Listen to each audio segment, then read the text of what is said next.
워싱턴 DC, 뉴욕, 맨하탄 이렇게 다니면서 지하철을 탈 기회가 몇 번 있었는데 지하철을 탈 때마다 여기저기 아주 힘있게 붙어있는 호르시의 눈이 보였어요.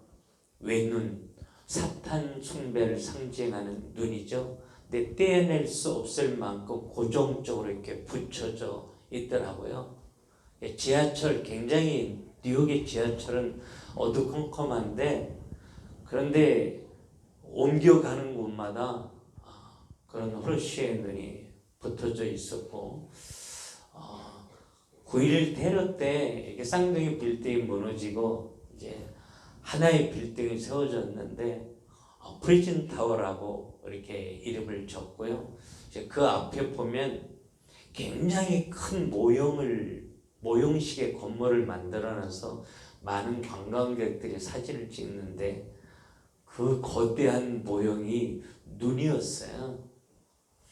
참 어둠의 세력이 눈에 보이지 않지만 성경에 세상신, 세상임금 이렇게 말하는데 어둠의 세력이 온 세상을 덮는 시대가 온다고 이사야 60장에 이야기하고 있는데 정말 이 시대 앞에 하나님이 우리를 택하고 부르신 거구나. 정말 한 영혼이라도 깨우고 살리는 일에 헌신해야 되겠다. 이 생각이 저절로 찾아오더라고요. 이제 여러 사람과 만나 대화를 나누는 가운데 미국의 항공사들은 남자 직원이 많이 있는데 80%가 게이고 지금 뉴욕의 가장 큰 교회, 굉장히 열정적인 교회 속에 예배하는 젊은이들이 거의 다 동성애자들이 많이 섞여 있다라고 하는 거예요. 그냥 동성애가 아니라 동성 결혼을 하고 그러고도 하나님을 알기에 하나님 앞에 나와서 예배하는 아픔을 가지고 있는 사람들이 너무 많다라고 하는 이야기를 들으면서 오늘날 많은 교회들이 어떻게 하면 거룩한 삶을 살 수 있는가 여기에 포커스를 두고 있지만 우리 교회는 정말 예수 그리스도가 누구인지 왜 그 예수 그리스도와 성령으로 나와 함께 하시는 건지 그분이 왜 내 기도에 응답하시고 축복하셔야 되는 건지 그분이 내 인생을 어떻게 살기를 원하시는지 분명히 알고 깨어 있어야 되겠다 이 생각을 하게 되더라고요. 정말 이 시대가 많이 어둡고 힘든 그런 영적으로 깨어진 시대이기에 하나님은 우리에게 더욱 힘있고 뜨겁게 역사해 주실 것입니다. 이 무너진 세상 살릴 수 있을 만큼 하나님은 우리 삶 가운데 역사하시고 우리를 축복해 주실 수밖에 없겠구나 이런 생각이 들더라고요. 그래서 우리는 예수 이름으로 기도하고 응답 받아야만 됩니다. 그리고 이 어두운 시대를 살리는 우리 젊은이들은 엘리트로 세워져 가야 되고 우리 1세대는 정말 열심히 기도하고 일하면서 하나님 앞에 축복 받아야만 됩니다. 그래야만 한 영혼이라도 더 살릴 수 있으니까요. 말라기 선지자 이후에 예수님이 이 땅에 오실 때까지 중간사가 한 350년 정도 되는데 영적인 암흑기였죠. 선지자들이 멈춰있는 시대요. 그리고 그 영적인 암흑기를 지나서 예수님이 이 땅에 오시게 되는데 그래서 예수님이 오시는 길을 미리 예비하지 않으면 안 됐기 때문에 하나님은 강권적으로 세례 요한을 하나님의 손으로 이 땅에 보내시고 메시아 예수 그리스도가 이 땅에 오시는 길을 예비하도록 만들어 주셨기 때문에 세례 요한이 힘있게 회개하라고 하나님 살아계신다고 주께로 돌아와야 된다고 이렇게 복음 전하는 가운데 많은 영적인 부흥운동이 일어나기 시작하면서 하나님께로 돌아오는 사람들이 하나둘씩 만들어지게 됐죠. 그리고 하나님을 바라보면서 새로운 꿈과 소망을 가지고 있게 되는데 어처구니 없게 이 헤로디아를 통해서 세례 요한이 목이 잘려 순교하는 아픔을 만납니다. 그래서 세례 요한의 제자들이 세례 요한이 이렇게 죽어 장사 지냈다고 하는 이야기를 예수님에게 전해요. 예수님이 그 이야기를 듣고, 물론 순교가 얼마나 놀라운 하나님의 축복인지 주님이 아시지만 인간적으로는 목이 달려 순교했다는 이야기를 듣고 아픈 마음을 가지고 이제 홀로 이렇게 나오시게 되는데, 그때 많은 사람들이 예수님을 따라 나오죠. 근데 그 아픈 마음으로 그 소식을 듣고 슬픔과 또 연약함, 좌절 가운데 있는 많은 사람들을 치료하고 회복시키면서 이 복음을 전하셔요. 그렇게 그 많은 사람들을 위로하고 새 힘을 공급하면서 이 복음 전하다 보니까 날이 저무른 거죠. 날이 저물어 그냥 보내면 혹시 가다가 배가 고파 쓰러지면 어쩌지라고 하는 마음으로 그 연약하고 배고픈 사람들의 마음을 살피면서 예수님은 500여의 기적을 일으키셔요. 보리떡 5개와 물고기 2마리로 5,000명을 먹이고 12강주리가 남게 하시는, 도무지 우리가 상상할 수 없는 엄청난 기적을 일으키면서 많은 무리를 위로하시는 모습이 오늘 우리가 읽은 마태복음 14장에 소개되어지고 있습니다. 제자들이 보리떡 5개, 물고기 2마리로 나눠도 끝없이 만들어지는 떡과 생선을 자기 손으로 경험하고 그걸 나눠주면서 정말 신기하고 놀랍다, 어떻게 이런 일이 일어나나, 이 엄청난 하나님의 능력을 경험한 제자들에게 예수님이 하시는 이야기가 이제 오늘 우리가 읽은 본문이에요. 그 엄청난 기적을 경험한 제자들에게 내가 무리를 다 보내고 날 테니까 너희들 먼저 배 타고 건너가라. 그래서 막 재촉해서 보내요, 제자들. 그래서 예수님이 배 타고 건너가라고 말씀하시니까, 예수님이 너무 급하게 재촉하시니까 그냥 예수님 남겨놓고 제자들이 배를 타고 건너가는 모습이 오늘 본문 속에 소개되어집니다. 그 배를 타고 한참을 건너가다 보니까 갑자기 풍랑이 있는데 이거 장난이 아닌 거예요. 이게 견딜 수 없는 거예요. 그래서 이 풍랑 가운데서 문제를 해결하기 위해서 그들은 힘껏 노를 젓습니다. 그런데 오늘 25절에 보면 밤 사경에 예수께서 바다 위로 걸어서 제자들이 오셨다는데, 이 밤 사경이 새벽 3시부터 6시를 가리키거든요.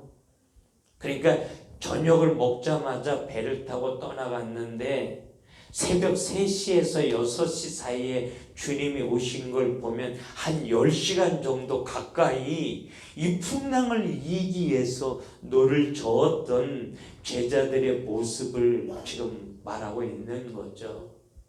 문제는 배를 타고 건너가라고 재촉하신 분이 주님이셔요. 주님이 가라 그래서 배를 타고 건너간 거잖아요. 그런데 죽을 것 같은 고난이 이 제자들에게 찾아왔다라고 하는 거죠. 마태복음 8장에도 예수님과 함께 배를 타고 가자 그래서 예수님과 함께 배를 타고 가는데 풍랑을 만나는데, 그냥 얼마나 풍랑이 심한지 물이 배에 들어와서 금방 배가 가라앉을 것 같은 거예요. 죽을 것 같은데 예수님은 코를 골고 주무셔서 지금 잠을 잘 때 하면서 예수님을 흔들어 깨울 때 예수님이 눈을 벌겋게 뜨고 일어나시더니 믿음이 없는 자여, 내가 너와 함께 있잖아 하면서 바람과 바다를 꾸짖어 잔잔케 하신 적이 있거든요. 이게 마태복음 8장의 이야기예요. 예수님이 함께 하시는 자리에도 풍랑이 올 수 있습니다, 여러분. 예수님에게 순종해서 나아가는 자리임에도 불구하고 내가 원하지 않는 문제나 사건이나 갈등을 만날 수 있다라고 하는 것입니다. 우리는 예수 믿으면서 예수 잘 믿으면 기도 많이 하면 하나님의 말씀에 잘 순종하면 하나님 앞에 기쁨이 되면 내 앞에 문제는 완전히 사라져 버릴 거야 이런 막연한 기대를 가지고 하나님을 섬기는데 하나님을 사랑하는 거 분명한데 순종함으로 나아가는 거 분명한데 내가 원하지 않는 문제나 사건 갈등이 내 앞에 부딪혀 올 때마다 난 뭐야 라고 하는 의문과 절망이 우리에게 찾아올 때 너무 많이 있다라고 하는 거죠. 하나님이 우리와 함께 계심에도 불구하고 우리 풍랑 만날 수 있다는 것입니다. 하나님의 말씀에 순종하여 나아감에도 불구하고 내가 원하지 않는 사건 갈등을 만날 수 있다라고 하는 거죠. 하나님이 이스라엘 백성들을 애굽에서 하나님의 엄청난 능력과 기적을 동반하면서 끄집어냈는데 그래서 하나님의 인도하심을 받아가는 그 자리에 홍해를 만나는 절망이 있었거든요. 그때 이스라엘 백성들이 애굽에 매장지가 없어서 우리를 여기로 데리고 왔느냐고 이러면서 하나님을 원망하고 불평하는 모습이 우리에게 있다라고 하는 거죠. 그러나 하나님은 홍해를 통해서 하나님이 하나님 되심을 자기 사랑하는 백성들에게 보여주고 싶으셨던 거거든요.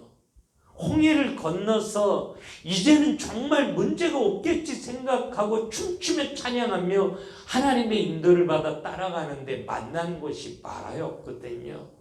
물이 너무 쏘서 마실 수 없어 이제는 죽겠구나라고 생각하는 절망 앞에 하나님은 이스라엘 백성들을 인도하시면서 마라의 쓴물을 달게 하시는 십자가 예수 그리스도라고 하는 사실을 가르쳐 주셨는데 마라를 지나자마자 엘림으로 하나님이 이스라엘 백성들을 인도해 가셨거든요.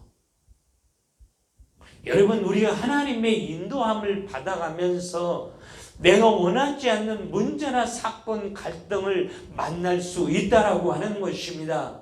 내가 만나는 문제나 갈등은 우연히 오는 것이 아니라 하나님이 허락하셨기 때문에 온 거라고 고린도전서 10장 13절에 말씀하고 있거든요. 우리를 사랑하기 때문이라는 것입니다, 여러분. 이스라엘 백성들이 홍해라는 문제를 허락하지 않았다면 마라라고 하는 문제 앞에 그들을 세워놓지 않았다라고 하면 그들을 통한 가나안 정복의 꿈은 도무지 이루어질 수 없었을 거거든요. 하나님을 사랑하고 하나님을 알고 하나님을 순종하고 따라가는 우리에게 내가 원하지 않는 문제나 사건 갈등이 있다라고 하면 그건 하나님의 사랑이고 하나님의 계획이고 하나님의 손길이라는 거죠. 내가 만난 문제를 통해서 하나님은 우리의 연약한 모습을 발견하고 치료해 주고 싶어 하셔요. 내가 원하지 않는 문제, 사건, 갈등 앞에 나를 세워 놓으시고 내가 알지 못했던 나의 숨어있는 영적 문제를 드러나게 하시고 치료하여 주시고 회복시켜 주시고 나를 통해서 내 가정과 교회 열방이 살아나는 놀라운 일들을 그분이 만들어가기를 원하신다고요. 마태복음 8장에 바람과 바다를 꾸짖어 잔잔케 하신 예수님을 경험한 제자들이잖아요.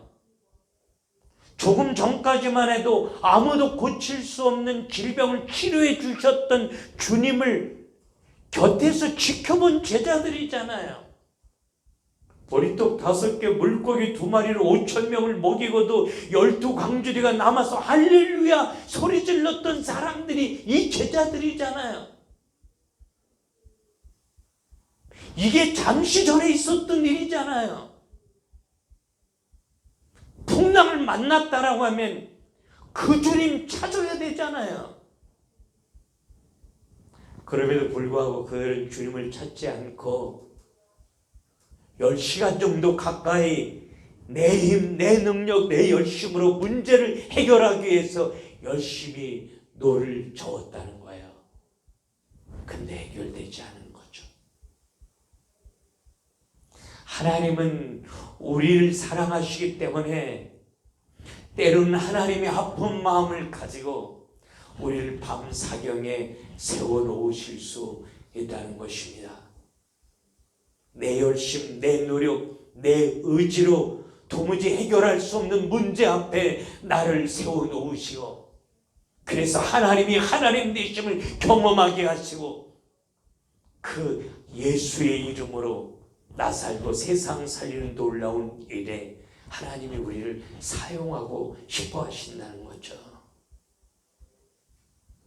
이 성경 속에 세계를 살렸던 많은 하나님의 사람들은 다 문제 앞에서 하나님을 경험했고, 그 하나님이 누구인 줄 알았고, 그 하나님이 누구인 줄 알았기에 그 문제를 정복하고 세상을 살렸거든요. 여러분에게 혹시 문제가 있다면, 여러분들이 원하지 않는 그러한 사건이 여러분 앞에 펼쳐져 있다면, 여러분이 원하지 않는 관계의 깊은 갈등이 여러분을 아프게 한다면, 그 밤 사경에 세워놓으신 이는 살아계신 하나님이셔요. 그 하나님이 나를 얼마나 사랑하시는지, 그 하나님이 얼마나 위대하고 놀라운 능력의 하나님인지 나로 하여금 알게 하시고 싶기 때문에 그런 거죠. 10시간 동안 힘껏 노를 저었는데 살아낼 방법이 없어요. 이제 끝났구나 생각하는데 누군가 무리를 걸어서 와요. 주님인 줄 알지 못하고 지금 유령이라고 소리치거든요. 그때 주님이 그렇게 이야기를 하십니다. 오늘 27절에 보니까 안심하라, 내니 두려워하지 말라고. 여기 내니 이렇게 이야기하는데 헬라어에 보니까 에고 에이미 이렇게 말하고 있는데, 이 출애굽기 3장 14절에 보면 하나님은 스스로 있는 자, 그 하나님을 말할 때 쓰는 거예요. 하나님은 피조물이 아니라 스스로 있는 자예요. 창조주의 하나님이에요.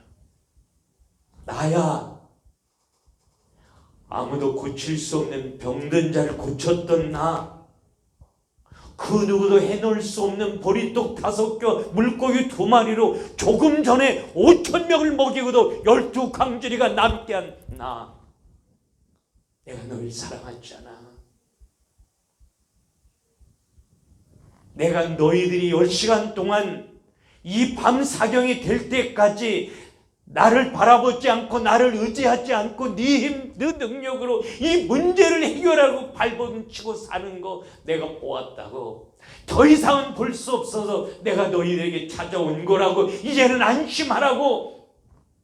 이렇게 간절하게 절규하시면서 두려워하지 말라고 말씀하시는 그 주님이 문제 앞에 좌절하고 절망하고 있는 우리 곁에 찾아오셔서 내 아픔과 절망을 살피시고, 나라고, 내가 너와 함께하는 거라고, 두려워하지 말라고, 이제는 안심하라고 소리쳐대는 하나님의 음성을 들을 수 있었으면 좋겠어요.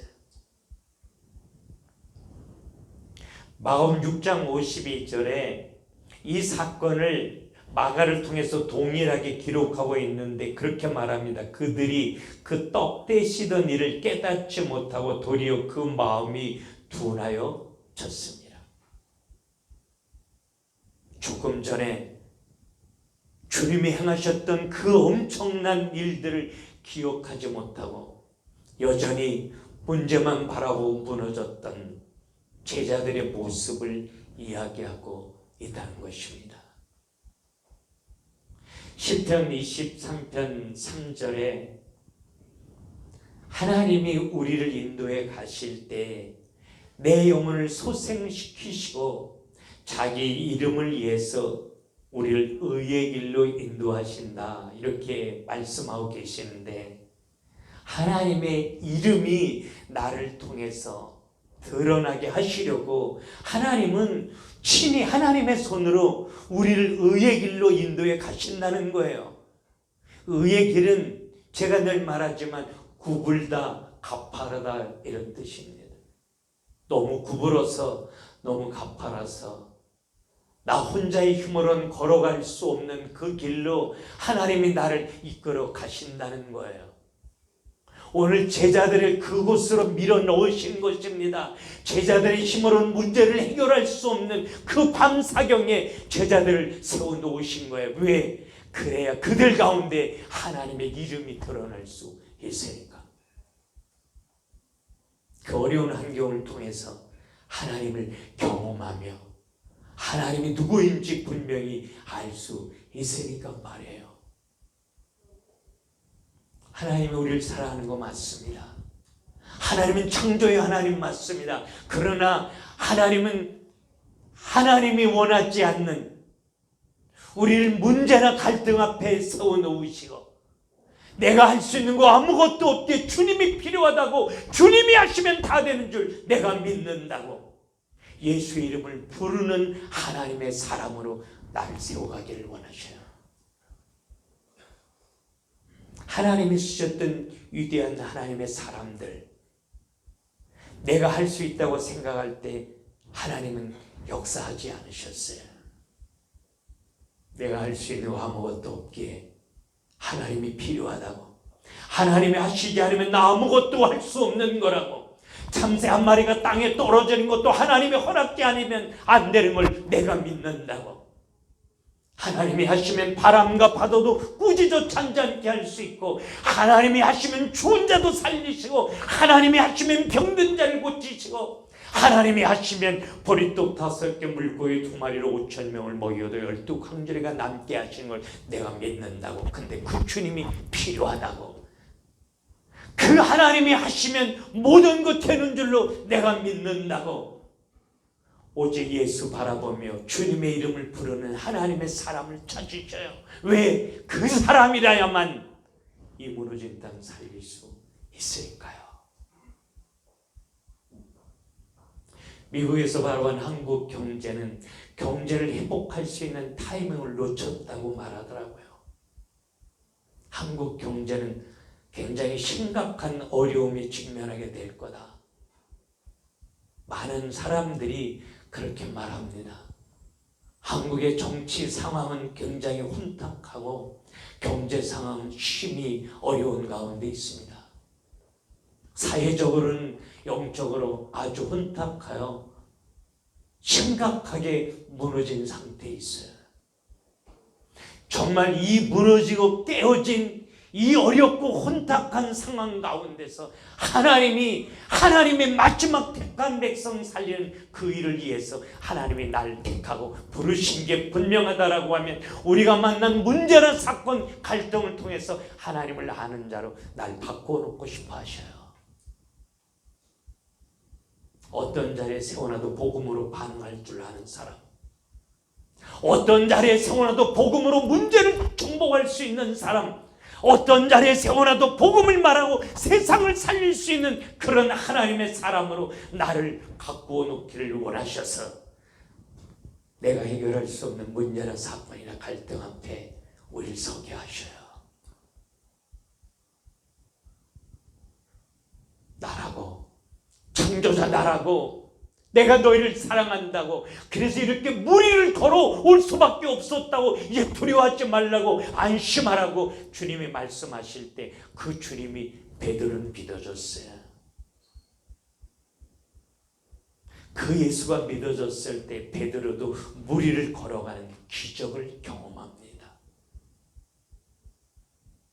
창조주 하나님이 날 사랑하셔서 내 문제 속에 개입하시고 역사하는 게 믿어지는 사람을 통해서 하나님이 하나님 되신 능력이 기적으로 나타날 줄로 믿습니다. 여러분, 우리가 아무것도 할 수 없게 하나님이 하신 거 맞잖아요.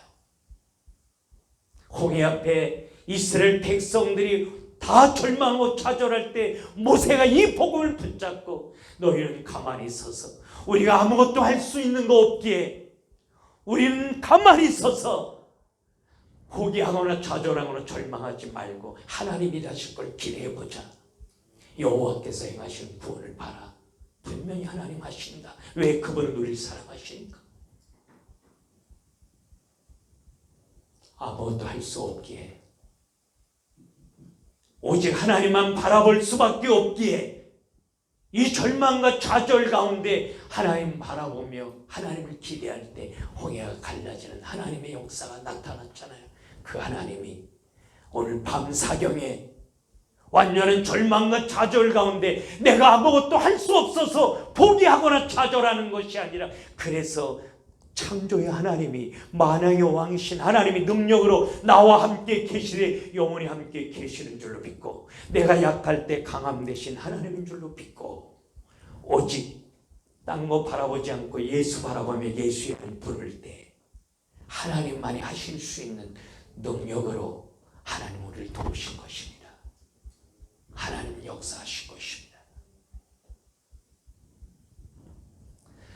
베드로가 이 하나님을 신뢰할 때 무리를 걸어가는 기적을 경험합니다. 그러나 풍랑을 바라보면서 그가 마음이 흔들릴 때 물속에 빠지는 연약한 모습을 보여요. 그때 즉시 예수님이 손을 내밀어 베드로의 손을 붙잡아 일으키면서 너 왜 날 의심하느냐고, 의심하지 말라고. 여러분, 우리는 하나님을 알고 하나님을 사랑하면서도 이렇게 베드로처럼 문제 앞에 흔들릴 때 있습니다. 복음으로 반응하지 못할 때 있습니다. 절망하고 좌절할 때 있어요. 그럼에도 불구하고 주님은 즉시 손 내밀어 내 손 붙잡아 일으켜 주시는 좋으신 하나님이십니다.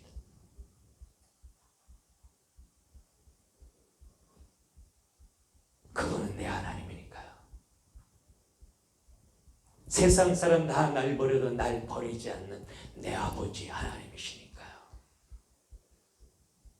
오늘 베드로의 손을 붙잡아 일으키면서 의심하지 말라고 당부하셨던 주님이 문제나 사건이나 갈등 앞에 예수 그리스도가 의심되어 예수 그리스도를 신뢰하지 않고 이 조그만 내 손으로 문제를 해결하기 위해서 버둥거렸던 사람들을 향하여 의심하지 말라고, 나니 두려워하지 말라고, 안심하라고, 나는 창조의 하나님이라고, 모든 거 다 할 수 있는 능력의 하나님이라고, 십자가에서 내 인생의 모든 문제를 끝내버리신 만왕의 왕이신 하나님이라고 말씀하시는 주님의 음성을 듣고 딴 거 바라보지 말고 문제나 사건이나 갈등 앞에 좌절하지 말고 절망하지 말고 오직 예수 바라보며 일어났으면 좋겠습니다.